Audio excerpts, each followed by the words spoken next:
My first glimmer of slowly returning consciousness brought with it the single overpowering sensation of pain. Damn. I gritted my teeth against the agony. The excruciating ache almost caused me to lose consciousness again. I felt badly burned, all over, even inside me. I was laying on my back. I didn't try to move or even to open my eyes at first. I was weak, so watery weak that I knew if I attempted to move even my arm, I'd lapse back into unconsciousness. A bitter, metallic taste covered my tongue. My mouth was dry and I was very thirsty. Oddly, the weakness in my muscles did not seem to come from hunger. The trembling felt odd, like a strange mixture of exertion and illness. Something was terribly wrong. I sluggishly dragged my eyelids open. I could not see anything. Then a blurred image began to coalesce. My eyes struggled against the agony. My sight shifted in and out of focus. My vision slowly became clearer. The hazy scintillations of light gradually solidified into an image. I could make out some kind of light source above me. The fixture was a luminous rectangle, about 3 feet by 1.5 feet. The diffused light came from the flat, frosted surface of the rectangle. For an instant, I could distinguish the brushed metal luster of a ceiling in the softer, reflected glow above the light. The fixture seemed to be suspended lower and closer to me than the ceiling. I deduced from the nearness of the ceiling that the hard, flat surface I was lying on was a raised table of some kind. What's the matter with my eyes? I asked myself. The ceiling's all crooked. It's too small on this end and too large on the other. Were my eyes playing tricks on me? I closed them against the discomfort, but soon opened them again to ward off the feeling of vertigo that welled up in me. The odd-shaped ceiling was indeed as I had perceived it. Generally triangular, with the base toward my feet. What a weird place. I had been hurt, yeah, that was it. But what? I could remember straightening up and feeling as though somebody had whacked me with a baseball bat. Suddenly, the memory of what happened before I'd blacked out came rushing back with a stunning impact. I remembered standing in the clearing in the woods, looking up at the glowing saucer. Where in the hell am I? Oh my God, the hospital. They brought me here to the hospital, I thought. It was very hot and humid. The heavy air was almost stifling. It smelled slightly stale and muggy. I was sweating. Warm moisture beaded my temples. Feeling my jacket bunched up under my arms, I wondered why a nurse had not removed it. I still had all my work clothes on, even my boots, and my jacket was just too warm. I must be injured so bad that there wasn't time to take off my coat. Then I felt something pressing down lightly on my chest. It felt cold and smooth. I looked down and managed to hold my eyes open long enough to see that my shirt and jacket were pushed up around my shoulders, exposing my chest and abdomen. A strange device curved across my body. It was about 4 or 5 inches thick, and I could feel that it extended from my armpits to a few inches above my belt. It curved down to the middle of each side of my rib cage. It appeared to be made of shiny, dark gray metal or plastic. I looked past the upper edge of the device. I could see the blurry figures of the doctors leaning over me with their white masks and caps. They were wearing unusual orange-colored surgical gowns. I could not make out their faces clearly. Abruptly, my vision cleared. The sudden horror of what I saw rocked me as I realized that I was definitely not in a hospital. I was looking squarely into the face of a horrible creature. It looked steadily back at me with huge, luminous brown eyes the size of quarters. I looked frantically around me. There were 3 of them.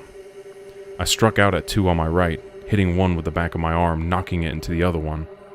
My swing was more of a push than a blow. I was so weak. The one I touched felt soft through the cloth of its garment. The muscles of its puny physique yielded with a sponginess that was more like fat than sinew. The creature was light and had fallen back easily. I lunged unsteadily to my feet and staggered back against a utensil-arrayed bench that followed the curve of one wall. I leaned there heavily, keeping my eyes riveted on those horrid entities. My action had caused the device across my chest to crash to the floor. No wires or tubes connected it to me, or to anything else. It rocked back and forth on its upper side. The rocking sent shifting beams of greenish light out onto the floor from the underside of the machine. My aching body would not do what I told it to. My legs felt too weak to hold me up. I leaned heavily on the counter. The monstrous trio of humanoids started towards me, their hands reached out to me. With the superhuman effort of a cornered animal, I ground out the strength to defend myself.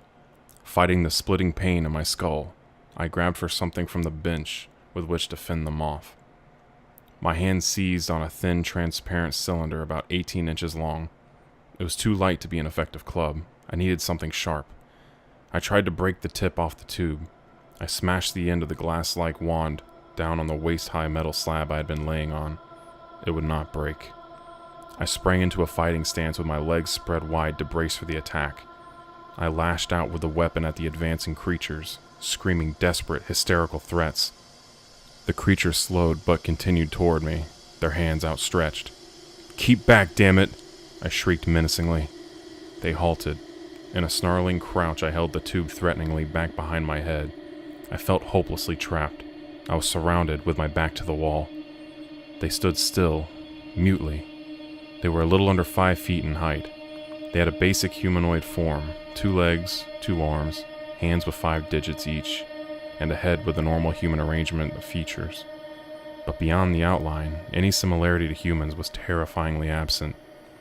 Their thin bones were covered with white, marshmallowy looking flesh. They had on single-piece coverall-type suits made of soft, suede-like material, orangish-brown in color. I could not see any grain in the material, such as cloth has. In fact, their clothes did not appear even to have any seams. I saw no buttons, zippers, or snaps. They wore no belts. The loose, billowy garments were gathered at the wrists and perhaps the ankles. They didn't have any kind of raised collar at the neck. They wore simple, pinkish tan footwear. I could not make out the details of their shoes, but they had very small feet, about a size 4 by our measure. When they extended their hands toward me, I noticed they had no fingernails. Their hands were small, delicate, without hair. Their thin, round fingers looked soft and unwrinkled. Their smooth skin was so pale that it looked chalky, like ivory. Their bald heads were disproportionately large for their puny bodies. They had bulging, oversized craniums, a small jaw structure, and an underdeveloped appearance to their features that was almost infantile. Their thin-lipped mouths were narrow. I never saw them open. Lying close to their heads on either side were tiny, crinkled lobes of ears. Their miniature rounded noses had small, oval nostrils. The only facial feature that didn't appear underdeveloped were those incredible eyes. Those glistening orbs had brown irises twice the size of those of normal human eyes, nearly an inch in diameter. The iris was so large that even parts of the pupil were hidden by the lids, giving the eyes a certain cat-like appearance. There was very little of the white part of the eye showing. They had no lashes, no eyebrows. With all the screaming and the hysterical questions I had thrown at them, they never once said anything to me. I did not hear them speak to each other. Their mouths never made any kind of sound or motion. The only sounds I heard were those of my movements and my own voice. Just as I girded myself to spring at them, they abruptly turned and scurried from the room. They went out the open door, turned right, and disappeared. The anticlimax of their retreat was incredible. The extra adrenaline that had squirted into my bloodstream left me trembling uncontrollably. I collapsed back against the bench, struggling to slow my racing heart. Afraid of the aliens' return, I looked toward the door. No sign of anyone. I needed something better to defend myself with. I noticed an array of strange instruments lying on the bench. The instruments were arranged near the middle of the bench, leaving either end of it clear. There was nothing I recognized, but some of the chrome-like objects reminded me of those in a laboratory or doctor's office. All of the objects were too small to be effective as weapons. I was more afraid of being hurt by some of those instruments. I touched nothing more, throwing the clear tube I still held down on the floor. I've got to get out of here, I thought frantically with a surge of determination. There was a curving hallway about 3 feet wide outside the door. The ceiling of the hall gave off a faint, almost unnoticeable illumination. I looked to the right, down the narrow, dimly lit passage in the direction the aliens had run. There was no one in sight. Seeing nothing in the passage to my left, I began walking that way. I broke into a frightened run down the narrow corridor. The cramped hallway turned continuously in a tight curve to the right. I dashed past an open doorway on my left without looking in, only 10 feet down the hall from the door I had just exited. I caught a glimpse of a room but was afraid to stop. Wait just a damn minute, Travis. I struggled to get a grip on my self-control. What if I missed a chance at that doorway to find a way out of this place? I saw another doorway 10 more feet ahead on my right. I slowed down to a walk as I neared it. Maybe this would be my way out. The door was only a few feet ahead on my right, on the inside curve of the hallway. I slowed down, turned, and stopped in the opening. I looked in cautiously. I saw a round room about 16 feet across with a dome ceiling about 10 feet high. Equally spaced around the room were 3 rectangular outlines resembling closed doorways.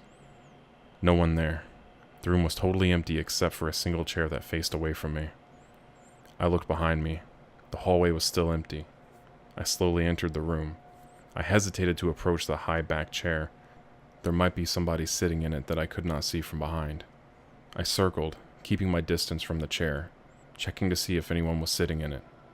I followed the curve of the wall to get around to where I could see. I was ready to beat an instant retreat if I should see one of those hideous creatures again. I stopped every few steps to crane my neck over the back of the chair. Seeing nobody, I continued around to where I could ascertain, with much relief, that the chair was unoccupied. Glancing apprehensively toward the open door, I slowly went toward the chair. As I gradually approached it, a very curious thing began to happen. The closer I got to it, the darker the room became. Small points of light became visible on or through the walls, even the floor. I stepped back, and the effect diminished. I stepped forward, and it increased again, the points of light becoming brighter in contrast to the darkening background. It was like the stars coming into view in the evening, only very much faster. The matte of gray of the metal was just faded out to be replaced by the glinting, speckled, deep black of space. I looked at the controls on the chair. On the left arm, there was a single, short, thick lever with an oddly shaped molded handle atop some dark brown material. On the right arm, there was an illuminated lime green screen, about 5 inches square, with a lot of black lines on it that intersected each other at all angles. Under that, a square of approximately 25 colored buttons arranged in about 5 vertical rows, with 1 color for each row. I looked for symbols or written words and found none. The experiment I was considering was risky, but I was desperate. Maybe one of those buttons would open a door or something.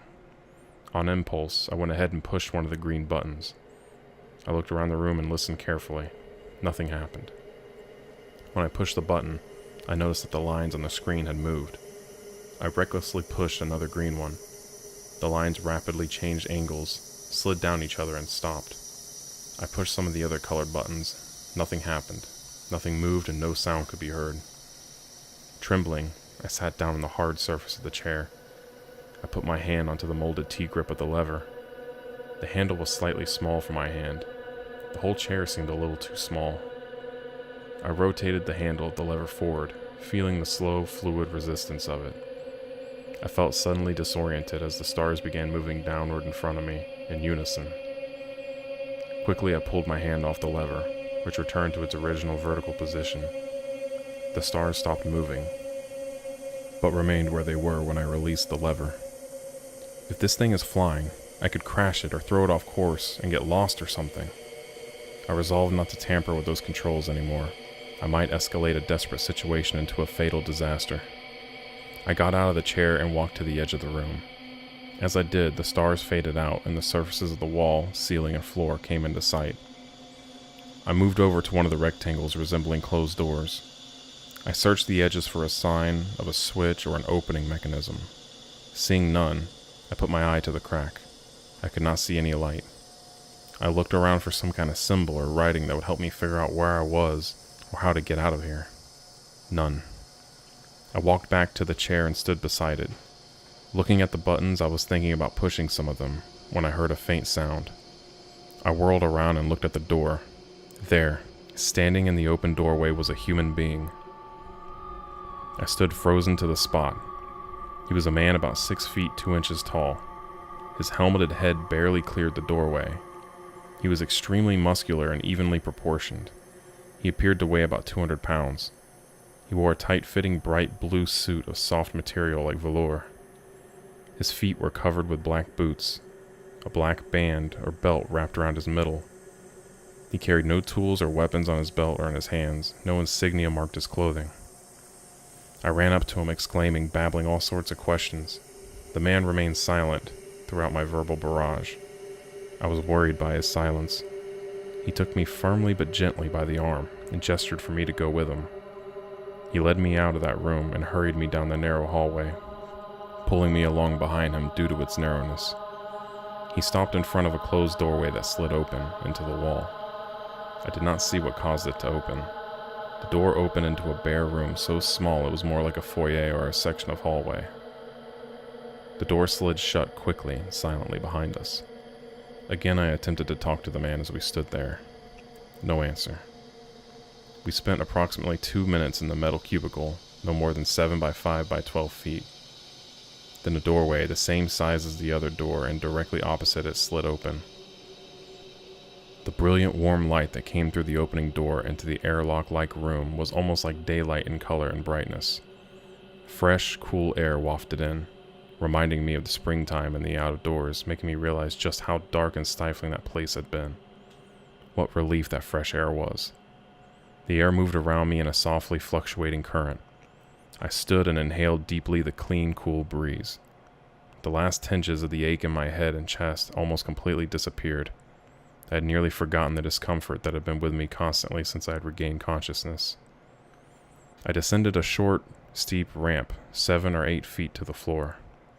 I looked around to discover that although I was outside that dim, humid craft, I was not out of doors. I was in a huge room. The ceiling was sectioned into alternating rectangles of dark metal and those that gave off light. The ceiling itself curved down to form one of the larger walls in the room. The room was shaped like 1/4 of a cylinder laid on its side. The outside of the craft we had just left was shaped like the one we had seen in the woods, but it was much larger, about 60 feet in diameter and 16 feet high. It did not emit light. Instead, it had a surface of shiny brushed metal luster. It seemed to radiate a faint heat from its hull. The craft either sat flat on its bottom, or if it had legs, they were only a few inches high. It sat nearly in the middle of the large room. On my left, toward one end of the large room, there were 2 or 3 oval-shaped saucers, reflecting light like highly polished chrome. I could see 2 of them clearly, and a silvery reflection that could have been another shiny rounded craft. They were about 40 or 45 feet in diameter, quite a bit smaller than the angular vehicle I had just come out of. I saw no projections or breaks in the smooth, shiny, flattened spheres. They sat on very rounded bottoms, and I could not see how they balanced that way. The man escorted me across the open floor to a door that opened silently and quickly from the middle outward. We were in a hallway about 6 feet wide, illuminated from the 8-foot-high ceiling, which was one long panel of softly diffused light. The hallway was straight, perhaps 80 feet long. Closed double doors were distributed along the corridor. At the end of the hallway, another pair of double doors. I watched closely this time. I did not see him touch anything, but again the door slid silently back from the middle. We entered a white room, approximately 15 feet square, with another 8-foot-high ceiling. The room had a table and a chair in it, but my interest was immediately focused on the 3 other humans. 2 men and a woman were standing around the table. They were all wearing velvety blue uniforms like the first man's, except that they had no helmets. The 2 men had the same muscularity and the same masculine good looks as the first man. The woman also had a face and a figure that was the epitome of her gender. They were smooth-skinned and blemishless. No moles, freckles, wrinkles, or scars marked their skin. The striking good looks of the man I had first met became more obvious on seeing them all together. They shared a family-like resemblance, although they were not identical. "Would somebody please tell me where I am?" I implored. I was still utterly shaken from my encounter with those awful creatures. "What in the hell's going on? What is this place?" They didn't answer me.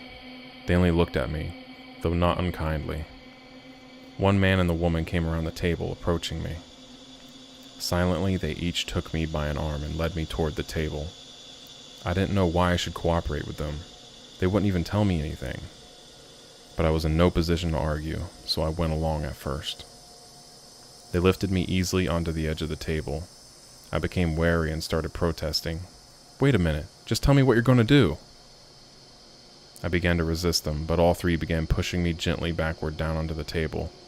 I looked up at the ceiling, covered with panels of softly glowing white light with a faint blue cast. I saw that the woman suddenly had an object in her hand from out of nowhere. It looked like one of those clear, soft, plastic oxygen masks, only there were no tubes connected to it. The only thing attached to it was a small black golf ball-sized sphere. She pressed the mask down over my mouth and nose. I started to reach up to pull it away. Before I could complete the motion, I rapidly became weak. Everything started turning gray. There was nothing at all but black oblivion. Consciousness returned to me on the night I awoke to find myself on the cold pavement west of Heber, Arizona.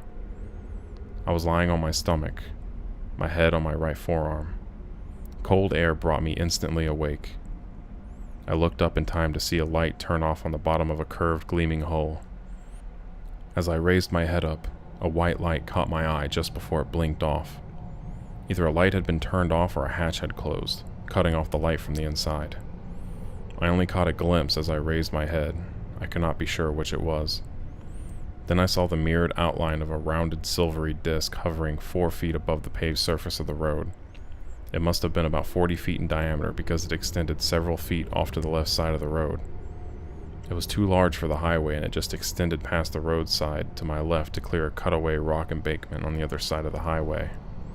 It appeared to be about 14 feet high in the center. For an instant it floated silently above the road, a dozen yards away. I could see the night sky, the surrounding trees, and the highway center line reflected in the curving mirror of its hull. I noticed a faint warmth radiating onto my face. Then abruptly it shot vertically into the sky, creating a strong breeze that stirred the nearby pine boughs and rustled the dry oak leaves that lay in the dry grass beside the road. It gave off no light, and it was almost instantly lost from my sight. The most striking thing about its departure was its quietness. It seemed impossible that something so large, moving through the atmosphere at such speed, would have not shrieked through the air, or even broken the sound barrier with a sonic boom, yet it had been totally silent. I scrambled shakily to my feet. My legs felt rubbery. I swayed, then caught my balance. I looked around and recognized the deserted stretch of curving road as the highway that wound down the canyon into Heber from the west. I ran wildly down the deserted highway, across the bridge into Heber, stopping at the new building across from the Union 76 service station. No one answered my desperate knocking. No cars passed by. I ran down the highway over the second bridge to the row of telephone booths at the Exxon station. I dialed the operator. A dime was not required to reach an operator in our part of the country, and panted out the number of my sister. She was the only nearby relative with a telephone. My brother-in-law Grant answered. It was 12:05 a.m. I was in an incredible mental state, difficult to describe. As best I can remember, I shouted something like, "They brought me back!" Then I babbled, "I'm out here in Heber, please get somebody to come and get me." My hand shook as I held the cold receiver. Grant was not amused. He took this call to be another cruel joke. I think you have the wrong number," he replied sarcastically, starting to hang up. "Wait! It's me, Travis!" I screamed hysterically into the receiver. "Where are you?" he asked, still suspicious of a joke. "I'm at the Heber Exxon station." "Okay," he replied, almost apologetically, yet still cautious of a prank. "Stay right there. I'll come and get you. Just hang on." Grant drove the 3 miles from Taylor over to Snowflake and found my brother Dwayne at Mom's house. He told Dwayne about the call and of his doubts it was really me. Dwayne, too, thought the call might have been yet another example of someone's idiotic concept of humor, but they decided they couldn't risk not investigating. They set out for Heber, 33 miles away. Lights suddenly shone into the phone booth. Relief flooded over me when I raised my head and saw the headlights of Dwayne's pickup. Dwayne and Grant got out and came to where I was, still slumped in the phone booth. Dwayne opened the glass door of the booth and helped me to my feet. "Am I ever glad to see you," Grant said. Dwayne helped me into the warm truck and asked Grant to drive. On the way to Snowflake, I tried to tell them about what happened to me, but I just couldn't get it all out. They were awful. White skin, great big eyes, I sobbed in horror. Take it easy, Travis. You're all right now. They didn't harm you, did they? No, but those eyes, those horrible eyes, they just kept looking at me. Just so you're okay, that's all that counts, Dwayne said. Everyone has been worried sick about you. If it's already after midnight, I must have been unconscious for a couple hours, I replied shakily, because I only remember about an hour or an hour and a half inside that thing. Dwayne and Grant looked at me strangely. Travis, feel your face, Dwayne said. Good hell, I just shaved this morning and it feels like a week's growth. Travis, you've been missing for 5 days.